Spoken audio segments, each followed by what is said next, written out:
Some of us are setting our expectations pretty high for Hurricanes football this coming season. So, what has to happen to avoid disappointment? You are Locked On Canes, your daily podcast on the Miami Hurricanes, part of the Locked On Podcast Network, your team every day.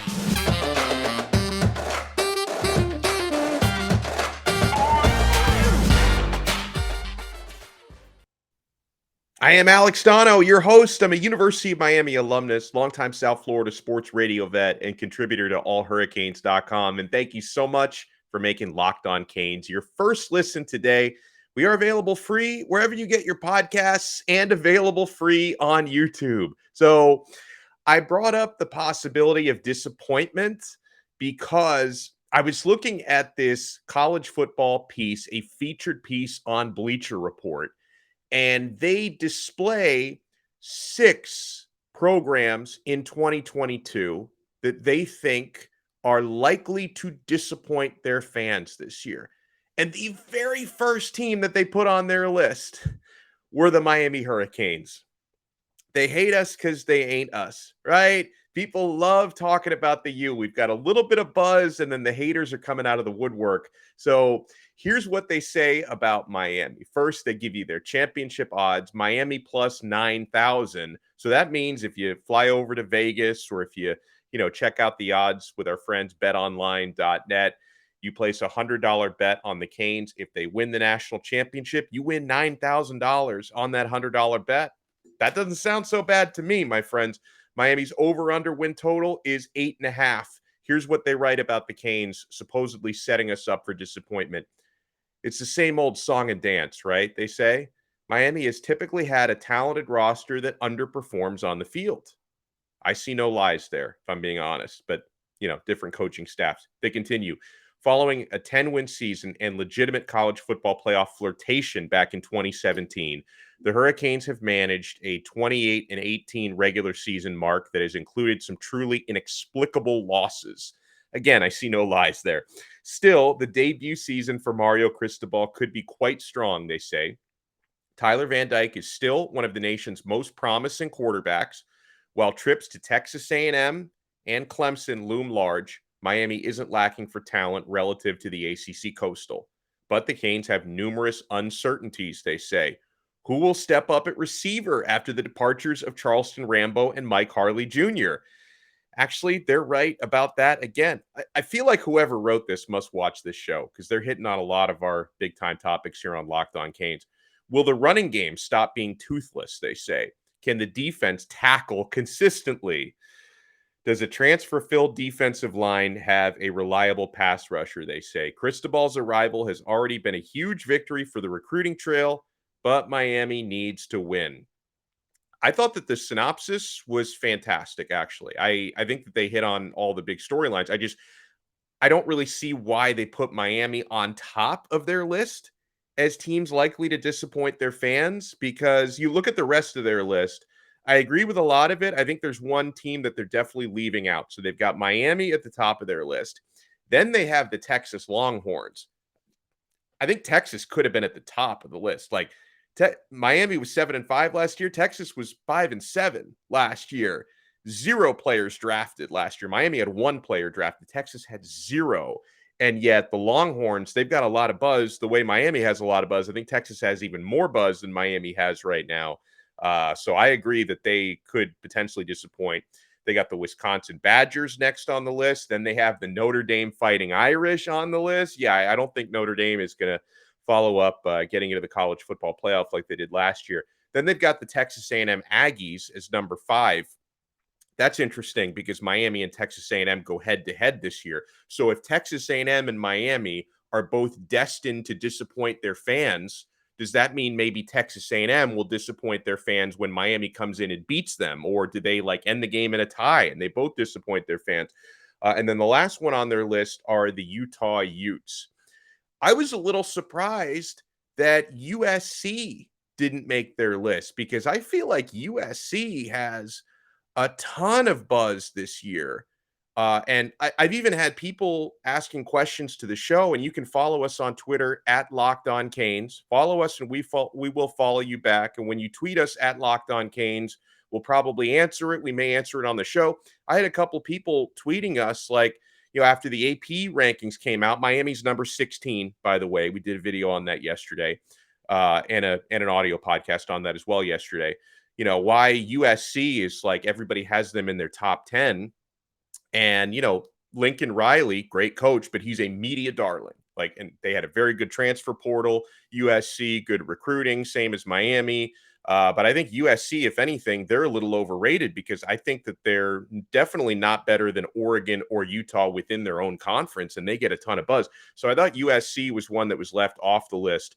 And I find it a little bit curious that the very first team that they mention are the Miami Hurricanes. But listen, with some of the things that they're saying, I definitely co-sign on the question marks at wide receiver because, folks, you're not going to want to hear this because we talked about Saturday in the top secret scrimmage. There were reportedly some drops in that scrimmage, according to reports. And then Monday in practice, there were a lot of drops. So Miami's receivers are having trouble so far finding consistency. We saw it in the spring. We're now seeing it in the fall. We've got less than 3 weeks before Miami starts playing games. We've got a little over a month before they play a really tough game in College Station, Texas. So you're going to have to clean these drops up. But the receiver thing, yes, that's still a question mark, right? I mean, I'm not worried about the tight end room. I'd like to see Will Mallory block a little bit more, but as a receiving tight end, I'm not worried about Will Mallory. Elijah Arroyo is going to blow up this year. I've got a lot of expectations for Jaleel Skinner. There's a couple of receivers I have high expectations for. I think Xavier Restrepo is going to catch a lot of balls out of the slot this year. But yeah, what they say about the wide receiver room is very valid. That, you've got a Lamborghini playing quarterback for you in Tyler Van Dyke. I referred to him last week or a couple weeks ago as a Rolls Royce, and somebody didn't like that compare. I don't know if they just don't like Rollses or maybe they break down all the time. I don't know. I'm going to call Tyler Van Dyke a Lamborghini, a quarterback. But if you don't know how to drive a stick, the Lambo's not going to get you very far. So we need these wide receivers to be able to catch some passes to allow Tyler Van Dyke to have the type of dominant year that I think he's going to have. So the wide receiver thing I think is fair. They also ask, will the running game continue to be toothless? I don't think so. I think the running game is someplace you are going to see gigantic statistical improvement this year. Big part of it is coaching. Josh Gaddis and Alex Mirabal and the blocking scheme that Miami's going to run, and they're really going to emphasize running the football, and the offensive line is going to be very well coached. So part of it's coaching and part of it's personnel. Now, we did get some bad news. We don't have the full extent of the bad news yet, but we did get some bad news yesterday that the injury suffered by true freshman running back, who I think was going to play an important role this season, TreVonte Citizen, suffered a lower body injury in the scrimmage on Saturday. Mario Cristobal described that injury as significant.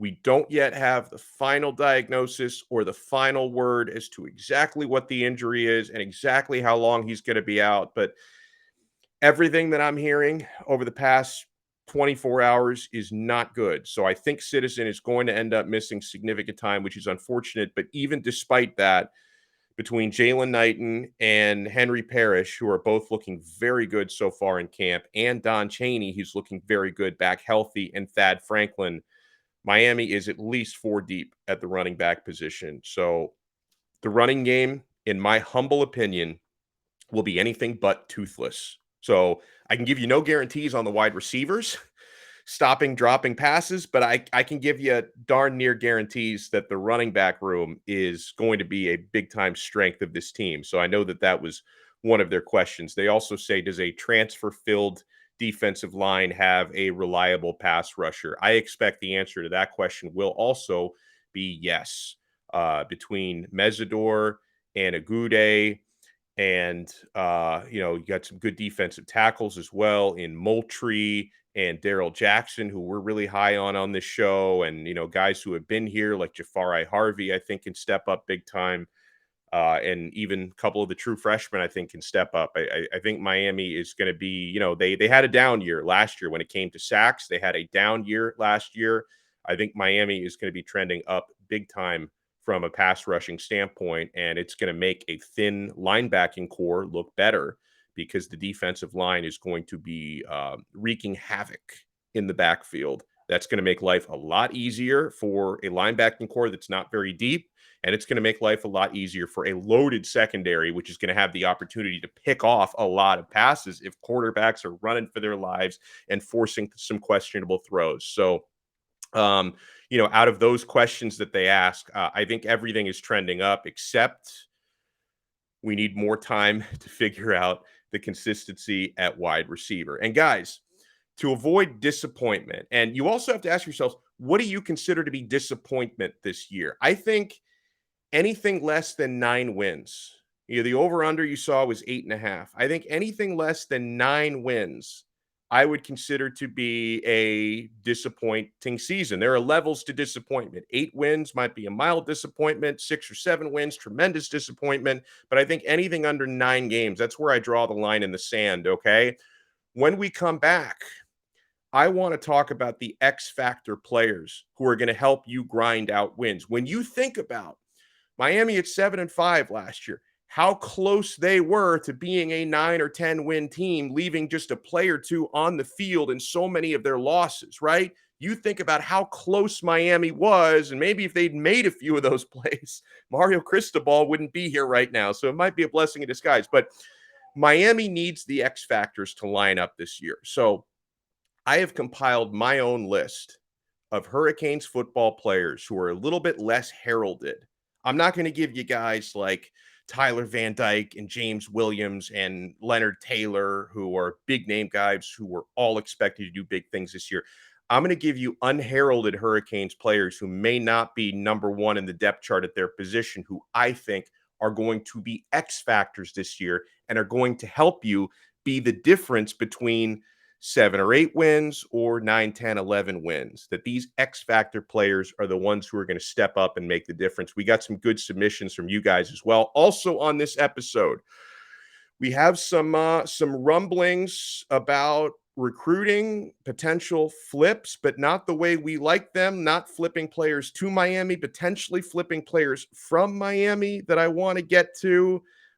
And actually a really delightful note from a legendary former Miami Hurricanes head coach that we're going to get to on this episode. Keep it locked to Locked On Canes. BetOnline.net. We talked about them. All these betting odds, plus 9,000, the Hurricanes to win the championship, over under 8.5. You can check these numbers out at BetOnline. It is the fastest and easiest way to check in on all of your betting needs. Find all of your favorite sports and events at the #1 online source for odds, lines, and games. Find reviews and news of every league, including Major League Baseball, NFL, NBA, NHL, combat sports, esports, even golf. BetOnline continues to be the top online resource for all of your sporting wagering information, from live in-game betting, scores, and podcasts. They have you covered. Head to BetOnline today or use your mobile device to learn more about the action happening right now. BetOnline, where the game starts. Thank you so much for making Locked On Canes your first listen every day, part of the awesome Locked On Podcast Network, your team every day. So some X factors, players who are maybe a little bit less heralded, who I think should, could, and will step up this year to be the difference in 7 or 8 wins versus 9, 10, 11 wins. Miami wants to try and steal a win at Texas A&M or Clemson or both. You're going to need some of these guys to step up. Wide receiver, we just talked about it being a potential liability. A lot of drop passes in practices still. Romello Brinson and Colby Young can be gigantic X factors at that spot, because the guys who get most of the chatter, obviously Frank Ladson transferring in from Clemson, Keyshawn Smith started every game last year on the outside. Jacoby George is a candidate to start. He's having a good camp, but I think you need one or both of Romello Brinson, who had the catch of the season last year. That one-handed touchdown grab that he had was insane. Potential through the roof on this guy. And Colby Young, the transfer from junior college, potential through the roof. He's just got to work on some of the fine-tuning things like his footwork, but 6'4", blazing speed. Was watching some footage from him in practice the other day, catching some balls in the end zone, and he looks the part, gigantic. All runway team. I've met him in person, Colby Young. Looks fantastic out there. Coaches have had really good things to say about him. He's got the type of size Miami has been lacking and really needs in the wide receiver room. I think Romello Brinson and Colby Young, both, if they can step up, it's going to make a huge difference this year. I'll give you one at tight end. Obviously, I can give you probably a couple at tight end because nobody talks about Khalil Brantley. Just as a receiving tight end, Khalil Brantley, so much talent. Everybody talks about the top three guys. Nobody talks about Brantley. I think Khalil Brantley could step up and be an X factor catching some big balls. I don't know if he's going to be on the field a whole lot, but when he gets on the field, maybe score some touchdowns, get some first downs for you. But one of the guys who does get talked about, the true freshman, Jaleel Skinner, he looks to me like he's ready to make an impact year one, maybe a little bit skinny, but he's got the height, he's got the size, he's got the hands. I think he can make a big difference. You go to the running back room, the top two, I really don't worry about at all. Jalen Knighton really showed us last year, especially what he could do being the featured back. Henry Parrish, who did a lot of good things at Ole Miss, he's been contributing a lot in the fall. And then you've got, X factors beyond that. And again, I think TreVonte Citizen, unfortunately, is going to miss significant time this year. He would have been an X factor, but Don Chaney coming off of season-ending injury early last year on the knee. He's healthy. He is a complete back. I think Don Chaney is a big-time X factor because we know for sure Miami is definitely too deep with, starting caliber running backs. They could potentially be 3 deep in starting caliber guys. I'm not quite ready to put Thad Franklin in there. Maybe. But Don Chaney, I could put him in there. If he's fully healthy, Miami could have at least 3 starting caliber big-time running backs. Look at some of the guys on the defense. We've got a few of them. I thought we got a great tweet from Jay on Twitter, says Al Blades Jr. Yes. Oh my goodness. He's had so many unfortunate issues. Was dealing with myocarditis, had surgery. He's back. He's been healthy.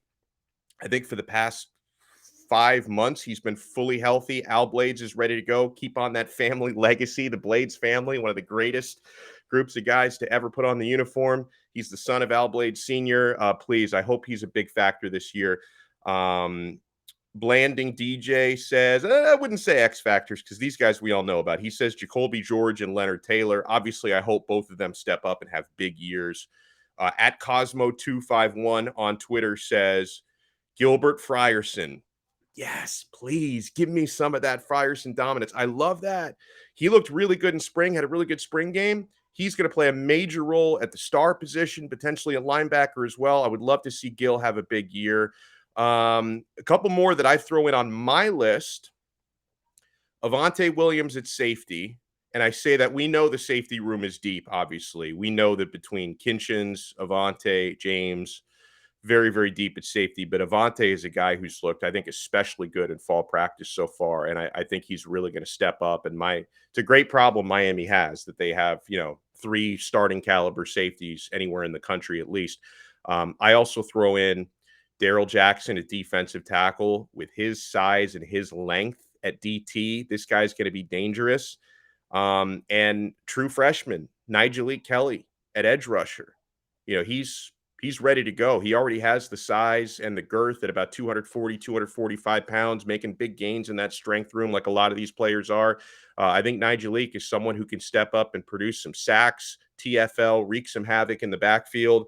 And then another one I'm going to throw in here, and obviously this guy is a starter at his position, but this might be the single most important player that I bring up with any of these X factors, because you think about how many games were so close for Miami and you had some key missed kicks last year. Andy Boragalus, heading into his true sophomore season at starting kicker, part of the kicking Boragali family. You know, his brother Jose was in Tampa, just kicked against the Dolphins this past week, got iced by Mike McDaniel, and it worked. Hopefully that doesn't happen to Andy again this year. But no, Andres Boragalus, Andy Boragalus, so promising that leg. You know, did miss some key kicks as a true freshman last year, but I know he's got the stuff. He's going to be in the Groza conversation. His brother won that award here a couple of years ago. I think Andy is going to be in the Lou Groza Award conversation for the next few seasons, like his older brother.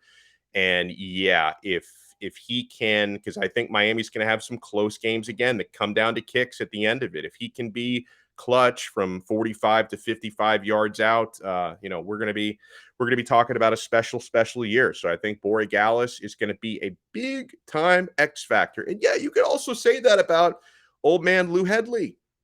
I mean, Lou Headley, field position, game changer. This guy's like 30. He's back for another year, one of the best punters in the country. So yeah, there's a lot to be excited about on special teams.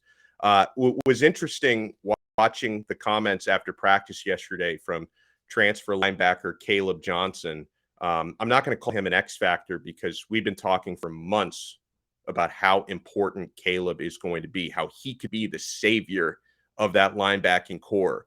And Caleb, he said on Monday, this is what Mario Cristobal said about him, because Cristobal talked about him first, and then Caleb was asked about it. The light's coming on, Cristobal said about Caleb Johnson. And here's how Caleb responded that. He said, that's honestly what I felt like all week of practice. I wasn't thinking about my assignment. It just clicked, and I was playing really fast, he said. I'd say I'm really getting adjusted, he said. He's been our best linebacker. He's going to be our best linebacker. Watch out for Caleb Johnson. He's going to have a really, really big year, especially if Miami's pass rush is also on point, because Caleb Johnson was able to look really good on a really bad overall defense at UCLA. So now if he's going to have more help, as long as Miami remembers how to tackle. Oh, and that was another one. They brought that up in the Bleacher Report piece about why Miami might disappoint everyone. Can they tackle this year? I sure hope so. We're seeing good signs on that. They are working on tackling relentlessly because Kevin Steele, the defensive coordinator, and of course, Mario Cristobal want to make sure that the fundamental errors of last year do not repeat themselves in 2022. So I've got to hope and I've got to think the overall team tackling is going to get better. Okay. All right. I want to answer a couple more questions on the other side, plus something in recruiting, negative recruiting, that I see a few Hurricanes fans freaking out about. We will get to that and more when we come back. So keep it locked right here to Locked On Canes. And thank you for making us your first Miami Hurricanes listen of the day. We're available free wherever you get your podcasts, including Apple Podcasts, Spotify, Odyssey. So make sure you subscribe, guys. Hit that subscribe button. Sometimes we give you 2 episodes a day. We're free on YouTube as well. So make sure you subscribe to our YouTube channel. I've heard some chatter going around. I know some of you guys have seen this because I've seen it turn up in a couple of our show comments. Heard some rumors, and those are all that this is right now. They are rumors about the Washington Twins thinking about decommitting or flipping. Bobby Washington, the 3-star linebacker, Robbie Washington, the 4-star receiver. Again, just rumors at this point. As of right now, they're still locked in. And I certainly hope that there's no truth to it, or if there is truth to it, that it doesn't come to pass, that we don't lose these guys, especially Robbie. Because, you know, you remember some of the rumblings with Jalen Brown, who about a month ago ended up committing to LSU, not Miami. There were reports that one of the reasons why Jalen Brown went elsewhere, 5-star receiver out of Gulliver, was that he and Robbie didn't get along. So if we end up losing Robbie after not getting Jalen Brown, that would obviously be a massive disappointment. And I like Bobby as well at linebacker. Robbie is the bigger time recruit there, but I hope that these guys, because if you guys are watching, I love you both and I want you to be Canes, man. So the school that I'm hearing has been really turning up the heat for them is Louisville. So watch out for Louisville. They are trying to basically revolutionize their roster with South Florida players, right? They just got a verbal from Stanquan Clark, who was a Miami target. I think he was more of a target for the previous coaching staff than this one, but Miami was a finalist for Stanquan, the linebacker. He chose Louisville.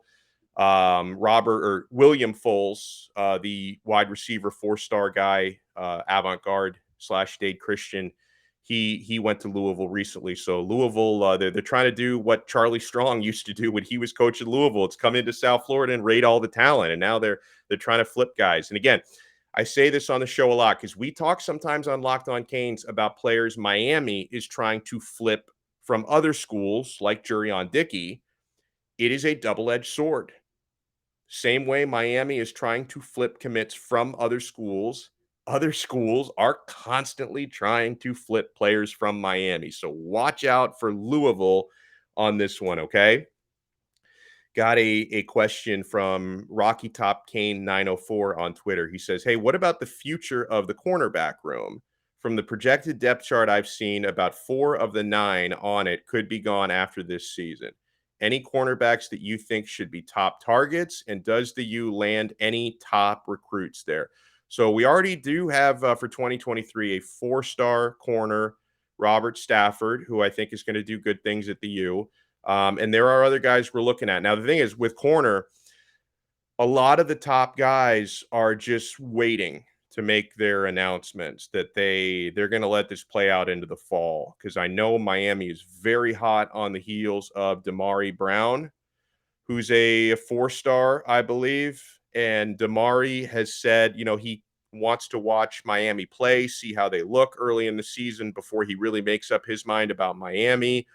And you've also got, and it's going to be a battle. I know a lot of different schools think for sure, yeah, he's coming here. That's what Florida fans will tell you. That's what Alabama fans will tell you. Talking about Cormani McClain, the top corner in the class out of Lakeland. Bama fans will tell you, no doubt, he's Roll Tide. Florida fans will tell you, no doubt, he's a Gator. Miami is very much in the mix there. And Cormani is not going to announce anything, I believe, until signing day, probably early signing day. So that would be after the whole season finishes, right? So, yeah, you have an opportunity to play yourself into it or play yourself out of it for him, depending on how all these teams look. You would imagine Bama's going to be really good this year.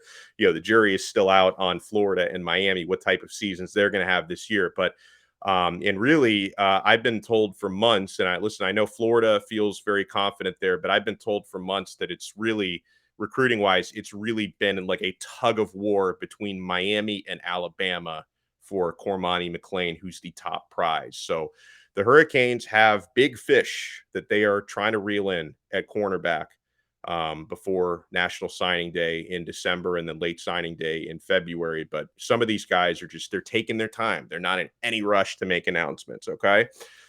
Let's see if we get a couple more quick comments about the episode we did yesterday about Miami haters. We talked about this on yesterday's episode. Miami haters that are twisting Mario Cristobal's words, where Cristobal talks about we have a lot of work to do. Miami haters are like jackals. They're jumping on those comments saying, you see, your coach doesn't think you're any good. Your own coach thinks you guys are bad. Your own coach says you got a lot of work to do. He thinks you stink. BP writes to us, listening to your haters podcast, he said, agree with you on the rivals twisting his words out of fear. I didn't even say fear. You said fear, not me, but I'll roll with it. If you think that they're scared of us, I'll roll with that. I never said that. You said it, but I like it. He says that fear stems from a coach actually speaking the truth compared to what they've been accustomed to, which is salesmen like Golden and Diaz spinning how wonderful everything is, than the actual product telling a different story. One of Mario's biggest jobs is revamping a culture to, as you said, the actual standard, which is miles from slip and sliding after squeaking by UVA at home. It starts at the top, and explaining to kids they aren't as great as they've been told they are is a tougher task than many realize. That's a great point. Point being, Mario's standard is the actual fear, and their spin on that validates exactly that. I think, honestly, BP said it better than I did on yesterday's episode. That's very, very well said. Brian B.C. Castaldo writes to us, I'm guessing the people who are twisting Mario's words have never heard Nick Saban talk about his Alabama teams at any point over the last decade. That's true. And again, I'm not comparing Miami to Alabama, but coach speak, Nick Saban, like they beat one of these FCS teams by 100 points, and Nick Saban's like, "Oh, we're terrible." Like if you didn't watch Alabama play ever and you only went by what Nick Saban says about his team and like you just read the quotes, you'd think they were 6-6 every year.